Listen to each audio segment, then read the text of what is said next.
মুসা নবী একদিন আল্লাহর কাছে কয়, আল্লাহ ফেরাউন এত জালাম জ্বালায়, তুমি কি ফেরাউনকে গজব দিয়া ধ্বংস করতে পারো না? আমার আল্লাহ কয়, মুসা আমি ফেরাউনকে 4টা কারণে গজব দেই না। কয় কারণে? ফেরাউনকে 4টা কারণে গজব দেই না।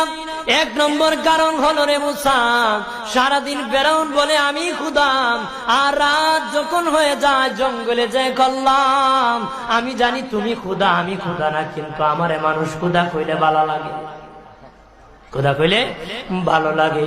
প্রভু তাই তুমি বিরক্ত হইয়া আমার উপর গজব দিও না।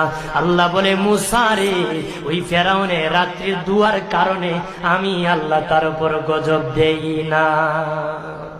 2 নম্বর কারণ হলো, আরে মুসা তোমার মুখে দাড়ি, ফেরাউনের মুখে দাড়ি, তোমার পরনে জুব্বা।